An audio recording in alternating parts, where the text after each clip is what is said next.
Hello and welcome to this overview of the Magic Item Card Catalog, a collection of Magic Item cards for 5th edition Dungeons & Dragons by Inkwell Ideas. I'm Joe Wetzel, the owner of Inkwell Ideas, and I'll be comparing and contrasting these with the official cards from Gale Force 9 that came out a short time ago.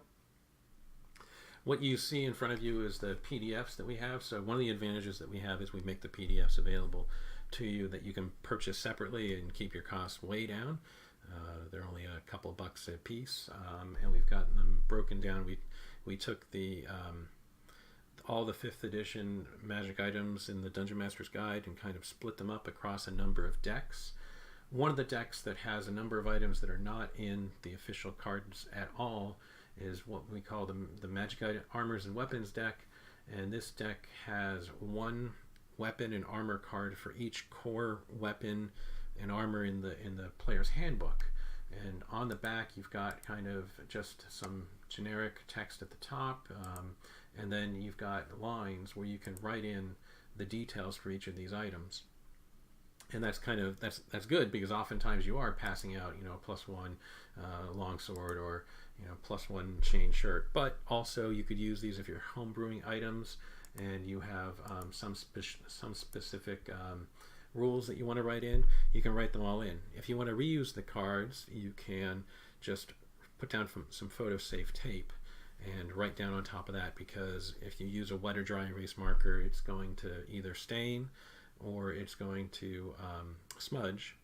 And then if you put down in pen, well, it's gonna be permanent unless you have some sort of specialty remover. Whereas putting down photo safe tape, you can then just peel the tape away when you want to change the item. And that applies to their cards as well. They do, I will say, let me hold a couple of these up here. They do have a nicer finish on them. They are a thicker card, but you're going to run into those same drawbacks. Getting back to the differences of the card decks that we offer, a second card deck is the Armors of Note, and this has a specialty. This has all your specialty armors. And in fact, where they give you just one adamantine armor card with one graphic, and this graphic actually gets reused for any artwork for any item that they don't have artwork for.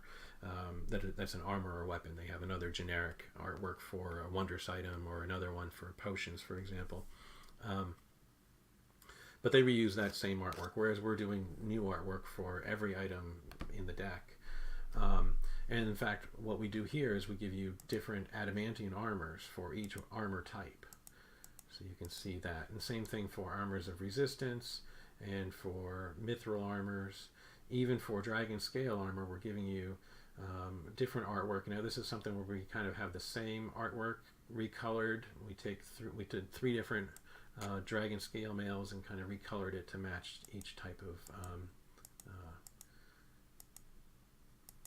dragon scale.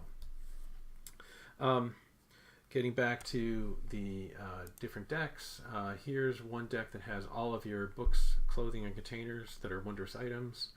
Same thing, wondrous items that are jewelry and instruments, wondrous items that are other, that don't fit the other 2 decks. Popular items, this deck here gives you an extra Cloak of Elvenkind or extra longswords, things that are typically given out. We thought it was worthwhile to put together a deck that you might want to buy one time, and it gives you all those extra items that you're kind of giving out often. Cloak of Elvenkind, Cloak of Protection, and so on. Potions and Rings. This is another deck actually you might want to buy 2 of anyway, although the more common potions are duplicated already in the popular items deck, but this gives you 1 of each potion and 1 of each ring in the book. In the case of the Potion of Healing, we'll give you 3 here. There's 3 more in the popular items as well, and we're giving you different art for each of those. So Potions of Healing, we give you 1, 2, 3, and then the other deck has 3 more items that actually does reuse the same art, but we do give you as much art variety as we reasonably can. And then we have another deck, Rods, Staves, Wands, as well as Scrolls. And so the Scrolls, we give you 15 or 16 scroll cards in this deck, and a few more in the popular items deck as well. And so you can write in there as well. So You can write in the details here on photo safe tape if you want to reuse the card. Of course, if you're printing the PDF, well, you can just print more. So that has a nice advantage there too.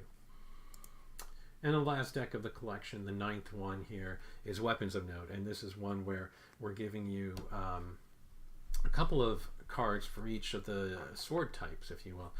Let me just scroll through a couple of these. We've got Arrow of Slaying, Berserker Axe, Dagger Venom, but here, Dancing Sword. So we're giving you one that's good for like a long sword maybe, or a great sword. Another that has a little bit of a curve to it, so you can say that this might be a scimitar style or a rapier. And another one that's got a more of a short sword, a shorter blade relative to the hilt.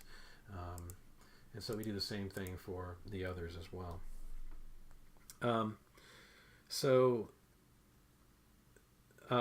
The text on the cards, we do a 9-point font for the bulk of them. There's a few cards where we have to go down to an 8-point font. And then there's even a couple of cards where we say we have to go, let me see if I can get to the right one. Not the rings, but here. So in the case of this here, Staff of Thunder and Lightning, Staff of the Woodlands, we're getting a little small in those. Okay, Staff of the Manga. This is one where we really did have to tighten things down. And in fact, we even go to like a caveman English where we drop some of the articles and we rephrase things, but the rules are complete. Whereas with their cards, they'll say, you know, see page whatever for some of the details. Some of the, like this Retributive Strike, I believe, on their card just says see page X.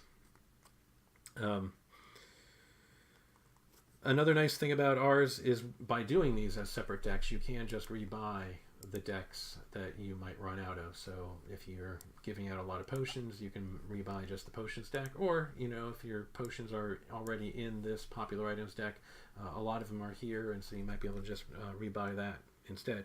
And if you're doing PDF, you get that. You can just print more. Of course, if you've got if you purchase from us, from our store, and from Drive-Thru RPG Now, you get the PDF automatically if you buy the printed decks. If you buy through Amazon, or if you buy from us at a convention, just send us a follow-up email with your order number or a copy of your receipt, and we can send you the matching PDFs as well, and just send it to support@inkwellideas.com. Would get that to you. There are a couple of items that we're not allowed to republish, being a third-party publisher. There's about 23 total, so you know, maybe 3 or so per deck that we're not allowed to republish. And so what we've done for those is we've given you art with blank lines on the back, so you can write in whatever you want there. You can make a custom homebrew staff, or you can write in the official rules if you want. If you get the PDFs, they're form fillable, so you can write in the text as well that way and print them out. Last thing, cost. Their cost is lower. They're going to be about 10 cents each. They give you one big bundle of the 290 some cards for $30 or thereabout. Whereas we're giving you these decks, generally there's 9 different decks. We bundle them together at a discount. They're about $10 if you buy them each one. But again, you can get them all together at a discount. And it ends up being about 15 cents each. The reasons for the difference is because we're giving you a lot more variety in art. Of course, we're giving you more cards, which is already factored into the 10 cents per card versus 15 cents per card. But then they're also doing a larger print run, so they're able to kind of bring down their costs because of that. We also don't print in China. We print these in the U.S., but I've got family from China, and I don't want to support that government indirectly, so I make the choice not to publish in China. And so that's the reasons for the cost difference. So let me sum up. In our case, we've got better art variety. I hope I showed you that. We also have better card variety, where we give you those other options. That entire deck of the Magic generic kind of +1, +2 sword type things, and all your weapons and armors. We're giving you generic cards for each of these that you can write in the details for. So we're giving you much better variety there. We're also giving you better variety with the different adamantine armors, the mithril armors, and so forth. as well as some duplicate cards. We've got one deck of all duplicates that you're getting, as well as we're giving you a couple of duplicates where the card count allowed us to in the different individual decks. And then a big advantage for us is giving you the PDF. And if you don't want to deal with the price difference, for if cost is a concern to you, then definitely picking up the PDF. They're only a couple of bucks a piece, and you can print out as many as you want. Their advantages are, again, the cost and the fact that they give you a thicker card, I believe. So I hope that gives you a good overview of the differences between their cards and what our cards are like. These are, again, the Magic Item Card Catalog.